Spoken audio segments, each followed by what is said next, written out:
Louvado seja nosso Senhor Jesus Cristo. Queridos irmãos e irmãs, iguapenses, romeiros, queridas crianças, cujo dia hoje de vocês é celebrado em nosso país. Desejamos que a Mãe de Jesus, a Mãe de cada um de nós, possa guiar vocês pelo caminho, como guiou o menino Jesus durante toda a sua vida. Ela estava lá, presente, desde o nascimento até a morte de Jesus.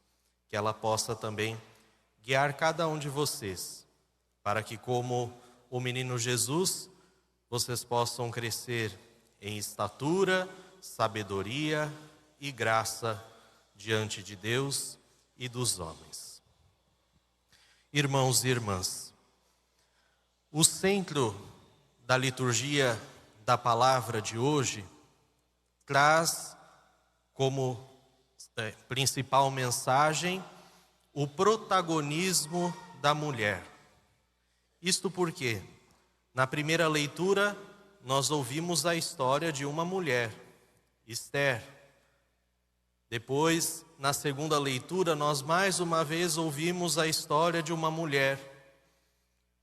E no Evangelho, nós vemos a história de Maria, a mãe de Jesus, como a grande intercessora, como aquela que não deixa faltar a alegria junto aos seus filhos e antecipa a hora do seu filho Jesus. Portanto, a centralidade da participação da mulher na história da salvação da humanidade é o que nós vemos na liturgia de hoje, em que nós celebramos a solenidade de Nossa Senhora da Conceição Aparecida, Rainha e Padroeira do Brasil. Então nós vemos a primeira leitura, a história da rainha Esther. Esther era uma judia órfã, pobre, e que se torna rainha na Pérsia. Esther era esposa do rei Assuero. E o livro de Esther, ele vai nos narrar diversos conflitos na corte persa, onde geralmente os pobres nunca eram favorecidos, onde aqueles que ali estavam exilados nunca eram lembrados, nunca eram reconhecidos, e poucos naquela sociedade eram reconhecidos e gozavam de privilégios. Nada muito diferente do que nós vemos na sociedade do nosso tempo.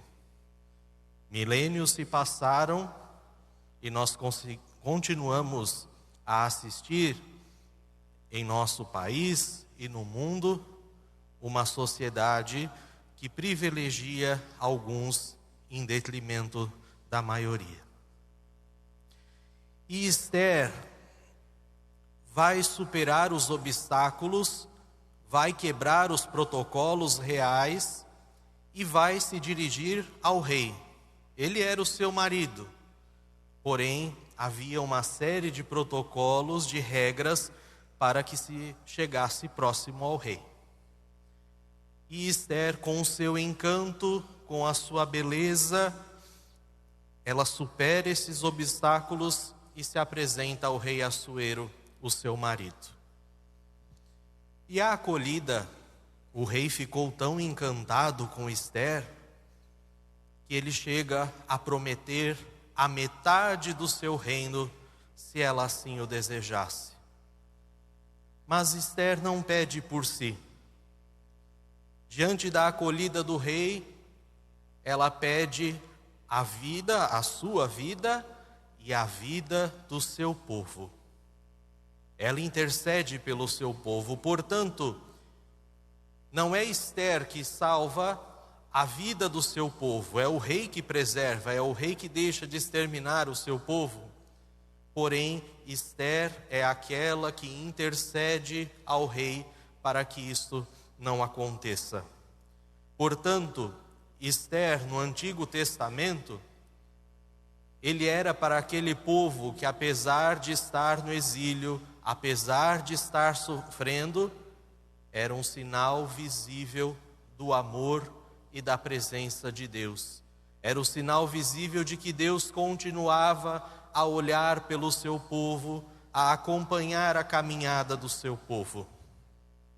Ester, fazendo já uma prefiguração com a bem-aventurada Virgem Maria, que nós vamos ouvir no Evangelho, ela como mulher, ela pisa na cabeça do mal, ela pisa na cabeça da serpente na sua sociedade. Na história bíblica, nós vamos encontrar muitas outras rainhas. No Novo Testamento, nós encontramos a rainha Herodíades, esposa do rei. E o que Herodíades pede ao rei? A cabeça de João Batista. Ela pede algo de seu interesse, porque João Batista a incomodava com o anúncio da profecia, João Batista a incomodava com a denúncia do pecado, então, diante do mal, ela pede algo do seu próprio interesse. Diferentemente desta rainha, a rainha Ester não pede algo para si, mas ela pede algo para o seu povo. Ela pede algo pela salvação daqueles dos quais ela pertence como povo. E nós vemos algo semelhante, podemos fazer uma ligação com o evangelho que nós ouvimos hoje. Esta passagem que é conhecida de todos nós e que nos mostra o primeiro sinal de Jesus no quarto evangelho, o evangelho de São João. Em nenhum momento Jesus deixa de ser o centro desta narrativa de São João. Ele é o centro, ele é o personagem principal. Porém, Maria aparece aqui reconhecida como uma poderosa intercessora, como alguém que age em favor daqueles dos quais ela está presente na festa. Não se sabe se aqueles que estavam casando eram parentes da família de Nazaré. Não se sabe isso. Mas, de qualquer forma, Maria intercede em favor desse casal. O primeiro sinal de Jesus, ele se realiza no Evangelho de João, num casamento. O casamento, ele é o sinal da aliança de Deus com a sua humanidade. Deus desposa a nossa humanidade quando nos salva. Deus nos ama como um homem ama a sua esposa. Portanto, Jesus realiza este sinal num casamento exatamente para nos recordar o amor que Ele tem pela sua humanidade. E o Evangelho vai nos dizer que duas coisas aconteceram a partir deste milagre de Jesus. A primeira coisa, Jesus manifestou a sua glória. Jesus começa a dar sinais visíveis de que era Deus que se fazia presente no meio do povo, que o Messias tão aguardado, tão esperado, estava no meio do povo. E em segundo lugar, o mais importante, os discípulos creram nele. Acreditar em Jesus, crer em Jesus, depositar nossa confiança no Senhor é o mais importante na nossa vida cristã. Quando nós nos abandonamos, quando nós nos confiamos a Jesus, Ele conduz a nossa vida e Ele conduz a nossa história. O episódio da falta do vinho. O vinho era símbolo da alegria na cultura judaica e também em todo o Antigo Testamento. A falta de vinho num casamento, todos nós sabemos, já ouvimos diversas vezes que os casamentos judaicos duravam uma semana e que nesse momento não podia faltar nem comida e principalmente o vinho, porque do contrário, este era um sinal de que a desgraça se abateria sobre a vida daquele casal. E de repente, o vinho vem a faltar naquele casamento. Maria se vê diante de uma necessidade extremamente negativa daquele casal. Talvez o casal nem tenha percebido que o vinho já estava faltando. O mestre Sala mesmo não havia se dado conta, ele que era responsável pela organização do casamento, de que o vinho estava faltando. Mas a mãe de Jesus estava lá. A mãe de Jesus estava atenta às necessidades daqueles que celebravam a alegria do seu casamento. E nós vamos perceber que Maria, ela apenas constatou que estava faltando vinho e relatou ao seu filho Jesus. Ela não pede a Jesus: transforme a água em vinho, providencie mais vinho. Não, ela simplesmente percebe que falta o vinho e avisa o seu filho. Este deve ser o caminho de cada cristão.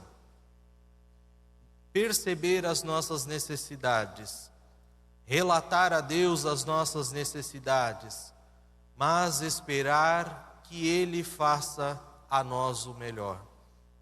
Ela diz a eles: fazei tudo o que Ele vos disser. Isso porque desde o início da história da salvação, quando o anjo a procura, quando o anjo anuncia, ela dá seu sim a Deus, e este sim prevalece por toda a sua vida.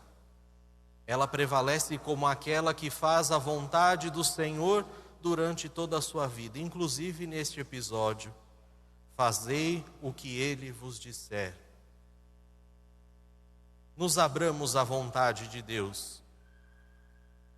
Deus reserva para cada um de nós, como reservou aquele casamento em Caná da Galileia, o melhor vinho. Deus sempre tem o melhor para cada um de nós, seus filhos. Mas é preciso que a gente confie na sua vontade. É preciso que a gente confie naquilo que Ele nos diz, naquilo que Ele nos pede. É preciso estar com os ouvidos e com o coração abertos. No Evangelho de São João, Maria não é nomeada. O nome de Maria não aparece em nenhuma página do Evangelho de São João. Ela é sempre dita como a mãe de Jesus. E Jesus, nas duas ocasiões em que se dirige a ela no quarto evangelho, ele vai chamá-la de mulher. Talvez nos soe um pouco desrespeitoso um filho chamar a sua mãe de mulher. Mas isso, dentro da teologia de São João, nos remete ao livro do Gênesis, onde lá Adão quis chamar a sua esposa de mulher. Eva foi chamada mulher, a mãe de todos os viventes. Então João está nos alertando que se por Eva entrou no mundo a morte, se por Eva entrou no mundo o pecado, por Maria, a mulher do Novo Testamento, entra na história da humanidade a salvação, entra a vida. É exatamente por isso, é simplesmente uma linguagem teológica que João quer colocar na boca de Jesus ao escrever o seu evangelho. Mulher, aquela que Jesus vai dizer, que lá no Gênesis Adão vai dizer: carne da minha carne, osso dos meus ossos. Jesus aqui está dizendo: mulher, aquela da qual eu assumi a carne, aquela da qual eu assumi a vida. A minha hora ainda não chegou. Mas a intercessão de Maria é tão poderosa que a hora de Jesus se antecipa. E ali ele realiza o seu primeiro sinal. Por fim, eu gostaria de comentar a passagem que nós ouvimos na segunda leitura, a narrativa da mulher que é perseguida pelo dragão e foge para o céu. Se nós olharmos bem para esta leitura, de onde veio o socorro da mulher? O socorro da mulher vem da terra. A terra veio em seu socorro. Isto porque esta mulher, que nós atribuímos também a Maria, é o sinal da igreja. É o sinal de todos os cristãos que no mundo lutam constantemente contra o mal. Portanto, aqui está se dizendo que apesar da glória de Deus existir entre nós, apesar de nós anteciparmos a sua glória na nossa vida, como cristãos, como filhos de Deus, nós vamos ter que lutar e lutar sempre contra o mal. É uma luta constante que nós travamos nesta terra, que nós travamos nesta vida, a luta contra o mal. Portanto, esta mulher também é modelo para todos nós, para cada um de nós. Peçamos neste dia a intercessão da bem-aventurada Virgem Maria. Peçamos que ela venha em nosso socorro, como Esther foi em socorro do seu povo, como ela mesma foi em socorro daqueles que com ela conviviam. Que ela venha em nosso auxílio, que a gente alimente no nosso coração, que a gente faça sempre crescer mais e mais a nossa devoção, o nosso amor à Mãe de Jesus. Porque quando nós pedimos a ela, quando nós buscamos o seu auxílio, o seu socorro, o Filho nos atende.